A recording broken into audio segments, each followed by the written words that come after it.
feel like I've tried starting this video like 3 times and I just keep getting interrupted. Ay, boa tarde. So,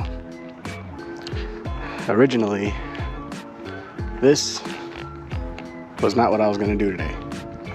So, there's supposed to be this like photography event going on, but it turned out it was just like a Sony rep that was at the store kind of showing off the cameras that they had right now. I thought they were gonna be showing off like new stuff. Yeah, so they had like a trade-in thing going on, so I traded in one of my lenses that I don't even use. It was a kit lens. Yeah, I traded it in, got a new flash, so gonna be unboxing that later today, make a whole video about it. Probably just make a short, to be honest. I don't really have, you know, experience too much with like using actual flash. I used it before when I was doing school photography, but that was like a set thing that we always had, that we were always doing. We didn't really experiment with it or anything like that. So it's gonna be fun to play around with it more, especially now that we're getting into colder weather, shorter days. Like it's barely, I think maybe like 2 p.m. and the sun's already getting close to like starting to go down. Usually by like 5 or 6, the sun's already on a sunset or it's already dusk. Yeah. So decided to come out on the trail and finally do a little photo walk. Got my 17-70 and the a6700 on hand right now. My allergies are also flaring up, so I apologize for any sniffling that I'm doing. Like that. Yeah. Also, this is a good chance to test out the media mod. I managed to snag one for cheap.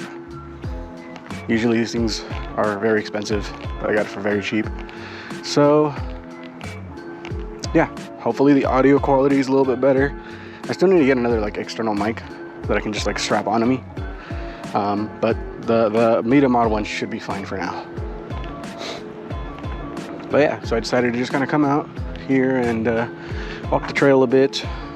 I had done one video on here already, like walking the trail. I was kind of vlogging a little bit with the GoPro and the media mod, but I don't know, rewatching what I recorded, I was kind of just rambling about a bunch of nonsense, and I just felt like it wasn't going to be a good video anyways. I didn't want to just put anything out just for the sake of putting things out, you know what I mean? Yeah, so it has been a solid, I think like month and a half almost since I finished the 75 hard, and a couple things kind of recapping that whole thing. I have been losing more weight, it's just at a slower pace, and obviously it's because I'm not going as hard as I was during that challenge. Instead of doing 2 workouts, I'm only doing 1. I'm still keeping up with the diet for the most part, but I am like allowing myself to enjoy certain things a little bit more. And still, I've made more progress. Weighed myself last week, well, a few days ago, I guess. It was down to 229. So, you know, we're slowly making that progress. I don't know if I'll be able to make it to that like 205, 210 range that I want to get to by the end of the year. But we do have 2 months left. We are, you know, it's November 1st right now as I'm recording this. So who knows? We'll see what happens. Yeah, especially with like Thanksgiving and Christmas and stuff, like it's gonna be hard not to eat good, you know, especially if you're like me living in a Mexican household. Like it's not exactly easy to eat healthy when your mom's making like tamales and stuff. Like you can't say no to tamales, let's be real. So yeah, decided to came out here, see if I can get some decent photos. I already got a few. This photo of the bridge, get a nice little POV shot.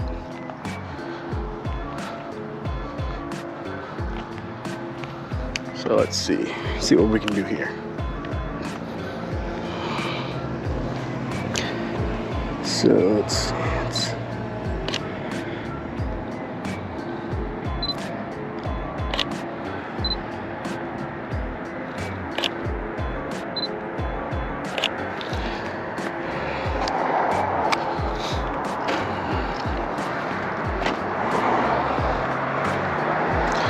So one thing that I always do as a photographer, I like to get multiple shots of the same like angle and usually the same pose if I'm working with a model or if I'm working with, you know, a family or whoever it is that I'm shooting, the subject.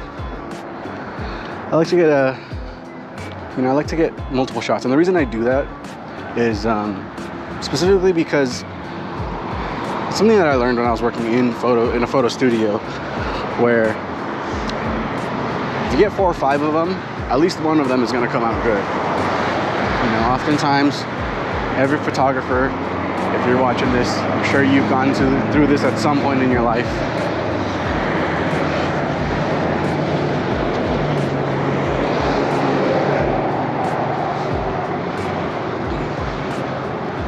I don't even know if you can hear me in any of that.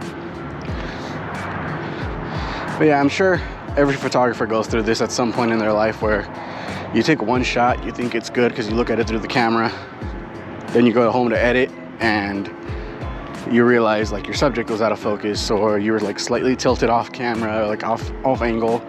There's like something about it that's not making it look good, and you wish you would have taken the second one. So usually if I take 4 or 5 of one, you know, aspect, one shot, one angle, you know, same pose, it makes it, you know, gives you a little bit more leverage because there's something there to work with. Whether it's the photo is good, the photo is good, and you can, you know, just do some editing on it to enhance it a bit, or you got like 1 or 2 that are in decent, you know, spots. They're like decent, they're good, so you can like manipulate them together. Like a photo shoot I did a few months ago, I took 5 shots of this family, right?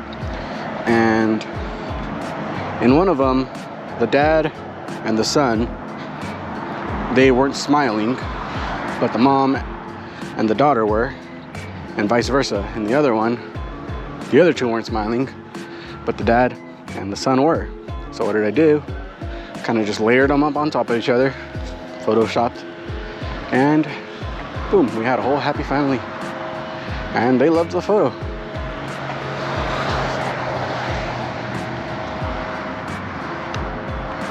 Yeah, that kind of thing happens.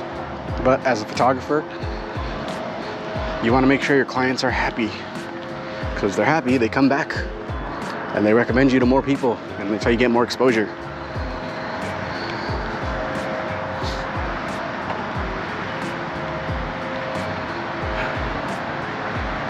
Yeah, this whole video was not planned at all.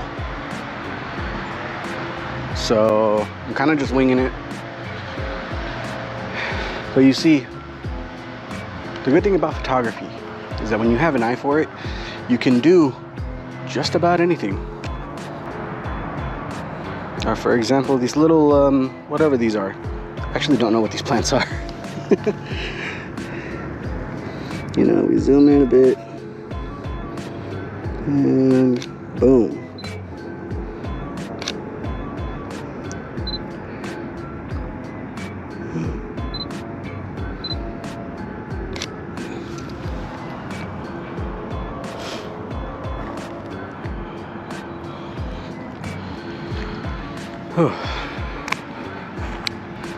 There's a lot of wind.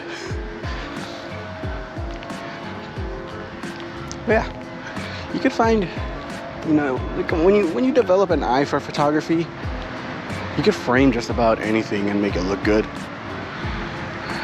Obviously, I'm still kind of working on that, so a lot of the time my photos aren't the greatest, at least in my opinion. But also, I am like the very worst critic of myself, and I expect a little too much out of me. But it is what it is.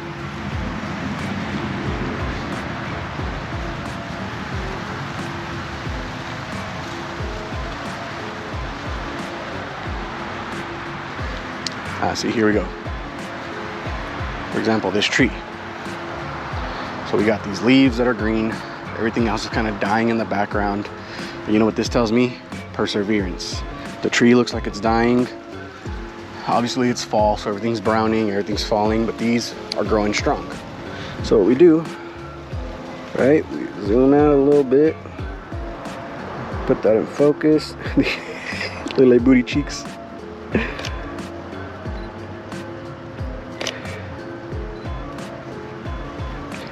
And boom. We have a beautiful photo. Some nice bokeh in the background. Now the reason that I chose to come out onto the trail rather than just like walk around at the actual park, because the park has a lot of nice spots as well, which I might go and do after this. In some of these little spots, there's like squirrels and rabbits that tend to run around. So I was hoping, you know, that I would be able to get some photos of one of them. But, you know, I don't know if they'll come out or not. So we'll see what happens. I also don't want to walk too far. Like I said, this video itself wasn't planned. It's like I didn't bring any water. I don't have anything to drink. And I'm talking my ear off right now. So I'm gonna get parched very, very quickly, very, very easily. So I don't want to do the full like 3 miles. Also yesterday, and I know now I'm just making excuses. I did legs yesterday at the gym, went heavy for the first time in a few months, and now I'm sore. So like I wanted to go work out today, but then tomorrow I have something special going on with the capoeira class. I'm gonna make a whole video about that later. And yeah, like, you know, I'm trying to save my energy and trying to let my body recover. So it's another reason why I came out on this photo walk, do some lightweight, very lightweight cardio to help with the recovery.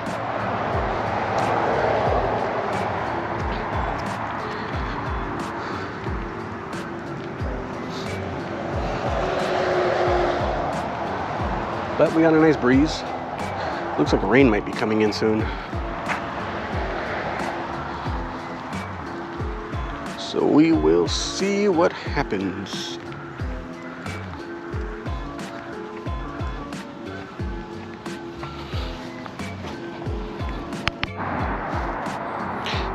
So there's a tiny lizard, like right over there. And I don't want to scare it because I want to get a photo of it, but I highly doubt I'm going to be able to. Yeah, no, he's gone.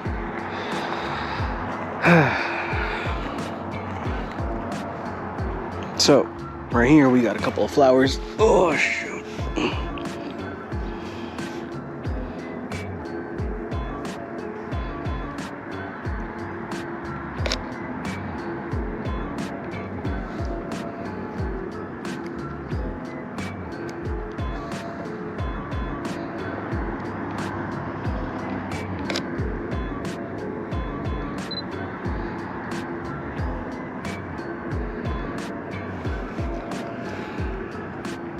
Let's see, what I'm trying to do is figure out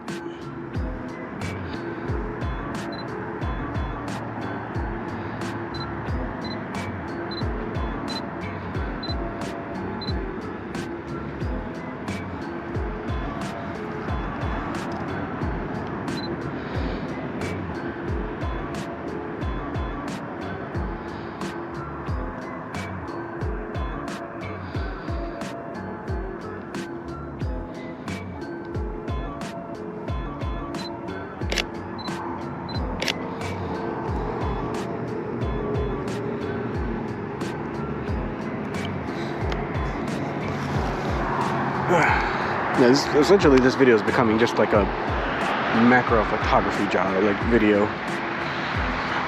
Oh.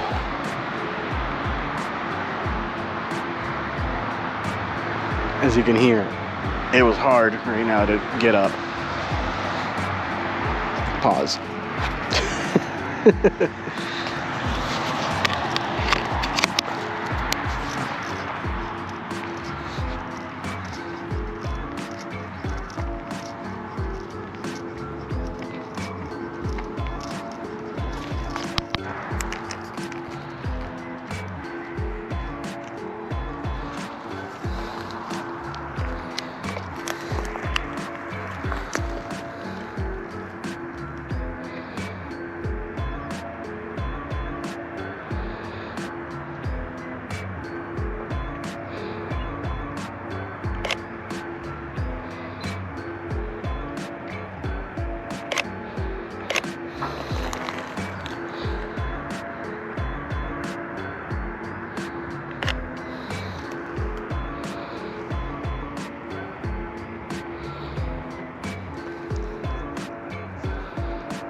I wish I had recorded that. So there's this older gentleman. He's walking up ahead of me, and right now that he saw me, he was like, "Oh man, you're still going." He saw me at the beginning of the trail, and so we just had a nice little conversation right now. He told me he comes out here every day, does the trail, and it's like part of his workout. So after this, apparently he goes to the gym. And for a second I thought, like, damn, that's crazy. This guy works out that much. Like, he walks this, 6-mile trail basically, and then goes to the gym.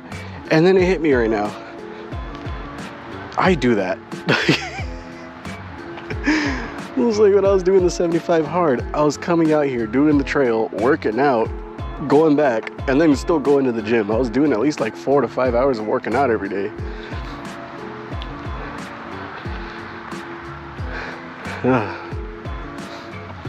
But sometimes these are good moments. Like, it's good to get out here. You never know what kind of conversation you're gonna have with people.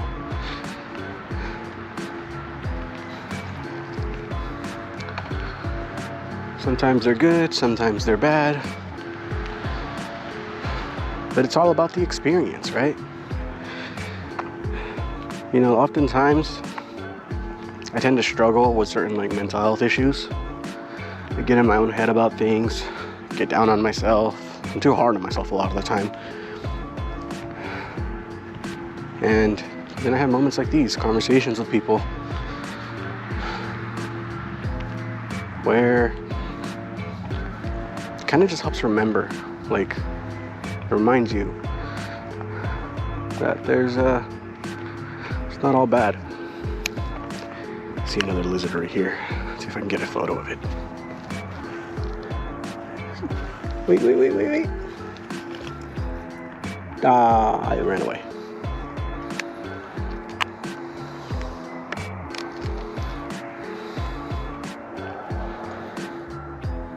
Damn it. So I said I wasn't gonna do the full trail. I guess that was kind of a lie, because I'm pretty much near the end of it. I got maybe a quarter mile left, roughly, something like that. So I'm just gonna keep going. Who knows, maybe we'll find something good to take photos of over there. So I know it's a nice, beautiful spot out there. Get some nice photos of the road. Okay, so we're pretty much at the end, almost.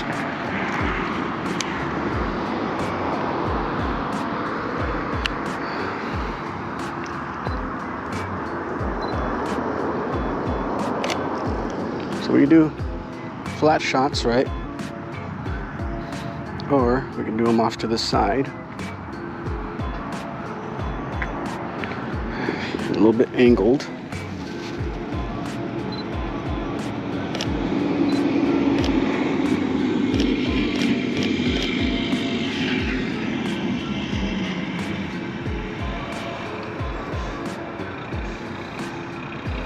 See, so it's all about the framing.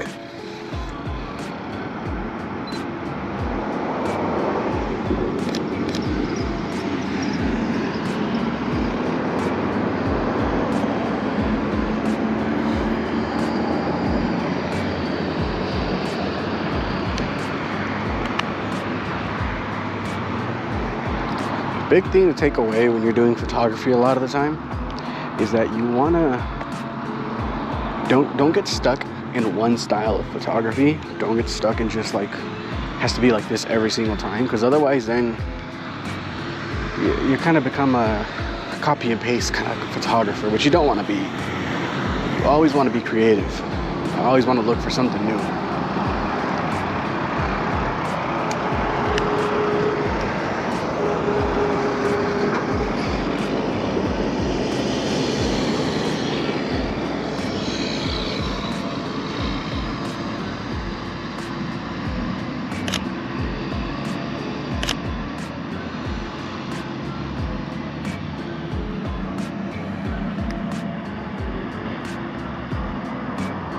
Now in my case, I've done that multiple times, which is why I'm telling you guys not to do that. Where is my subject?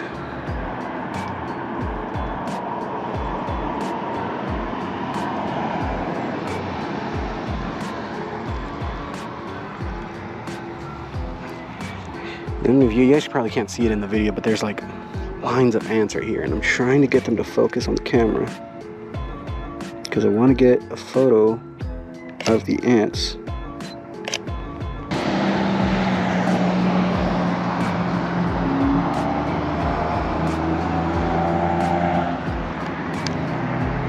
But as you can see, even something as tiny as an ant can make for a good photo. Just a matter of framing, knowing how to angle it, knowing how to frame, and then a lot of the time, post-production. So here we are. And unfortunately, this is probably where the audio is going to get really, really bad because we are directly next to the road.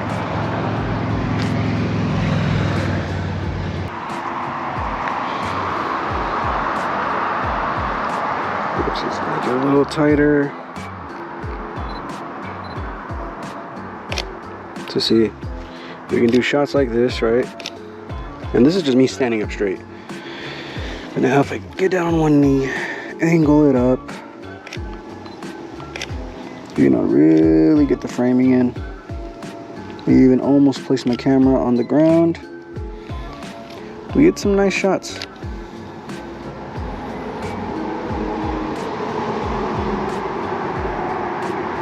Nice little bit of foreground blur. The sky would have been nicer if it wasn't an overcast, but it is what it is. Yeah, you know, we get a nice little foreground blur, like a little bit of background blur, some stuff in focus.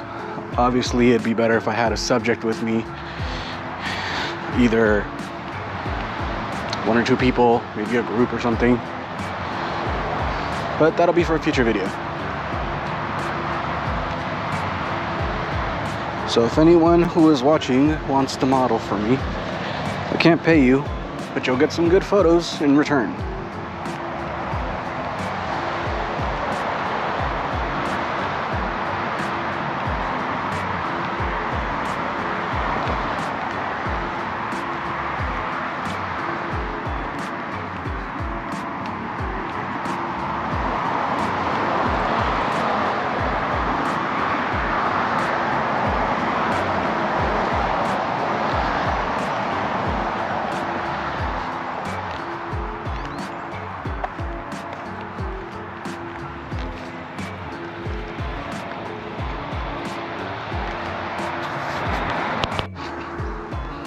So again, here's a nice little spot. And this is what I mean by you want to have an eye for things, you know? So it's like you see here, a lot of dead grass, a lot of yellow, and the very contrasty green with the flowers. But not just that, off in the distance over there, there is what seems to be a house or something. I don't know what it is. There's a little structure over there. I can't really tell. And I see trees, so I'm assuming it's someone's home. I don't know. But what I'm gonna do is I'm gonna use this bush to frame around it. At least I'm gonna try. And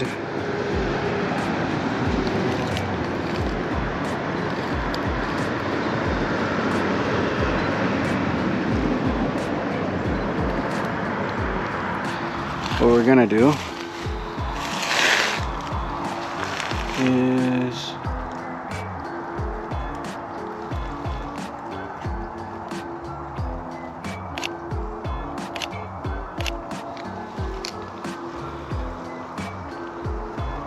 so you can kind of see,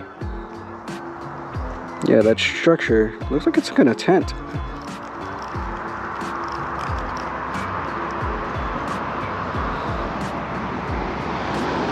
But it's framed with these flowers, bush thing. I just poked myself with something. But yeah, I used the foreground blur to kind of frame the subject.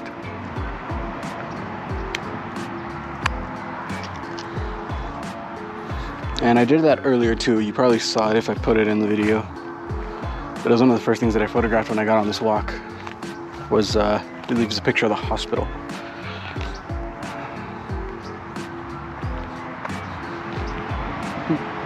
But as you can see, it's all about framing.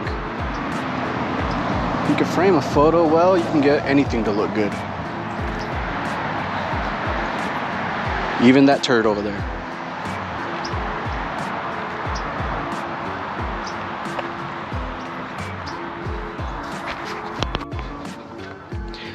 So a little tip I have for anyone who's getting into photography, or like anyone who's new to photography, or if you're just another broke photographer like myself, don't be afraid of buying used equipment. Photographers are known, a lot of us are known for really taking care of our stuff.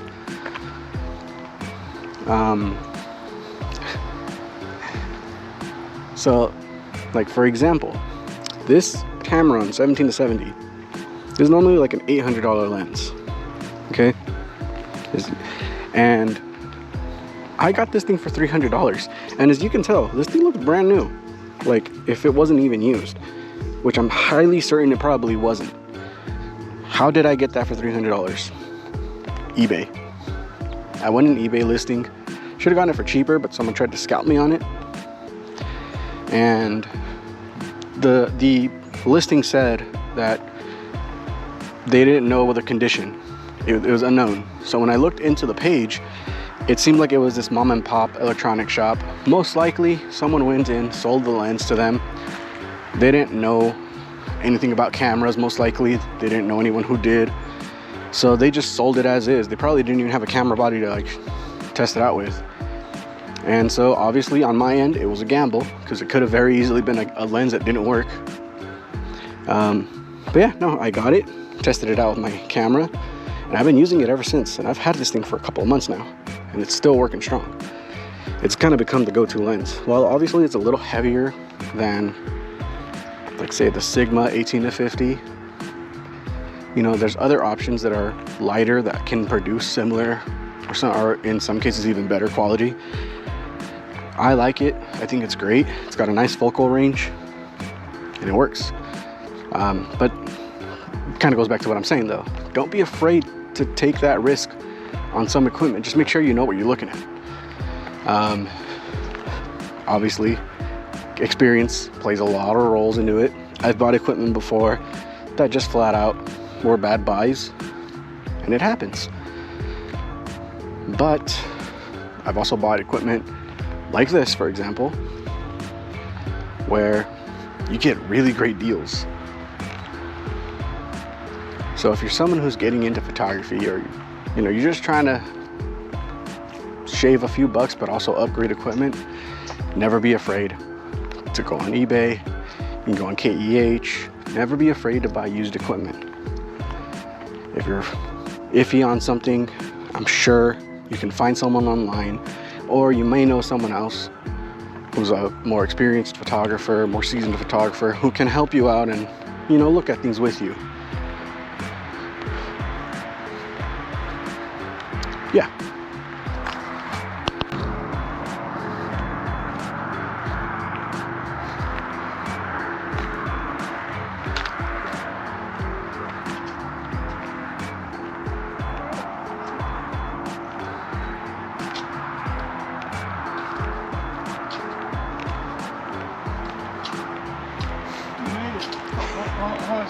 Hold on a second, Josh. You made it, huh? Yeah. Yeah, so I go right to that stoplight right there. Okay. And it's four miles even. Oh. I started Audubon, I get there, it's 4 miles. So then when you get all the way back to where you started, 8 miles. you do 8 miles a day. It's about almost 20,000 steps. Dang. Which is what a waitress does. Yeah. That's what a waitress in a restaurant do every day, 20,000. That's a lot. Yeah. and we should do it for the health of it. Yeah. All right, bro. I'm Lamar, by the way. Christian. Crystal? Christian. Hey, have a good weekend. You too, thank you.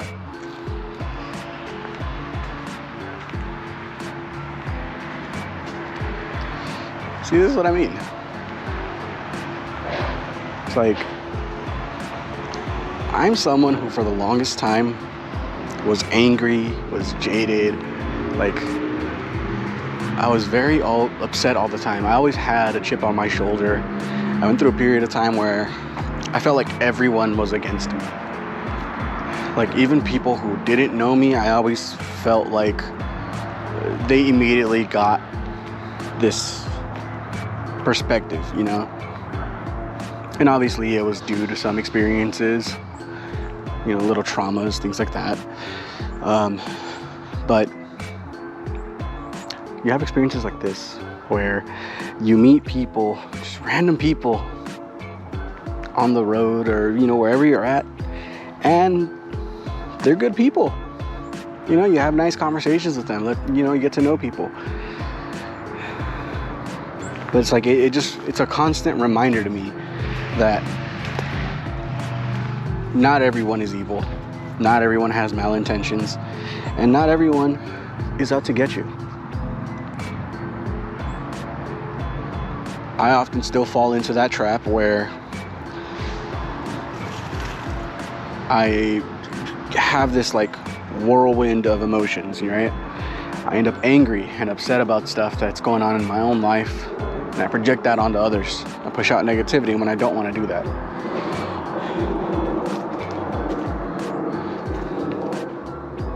So having conversations, doing things like this is what I keep saying. It's a constant reminder there's good out there in the world. Don't let that negativity freeze your heart.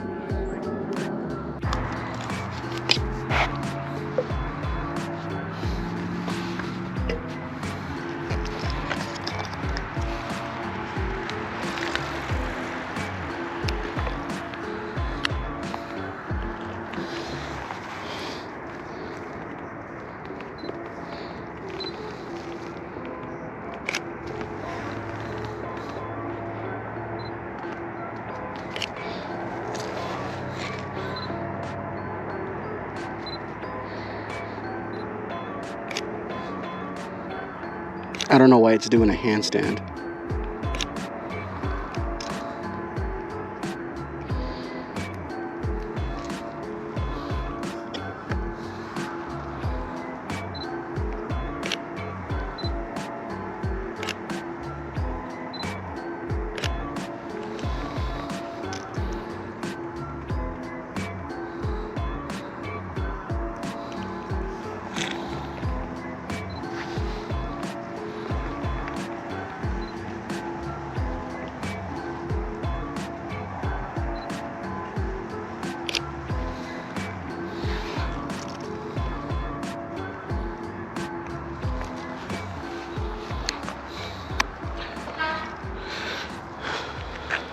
Yeah, there's a bug right there.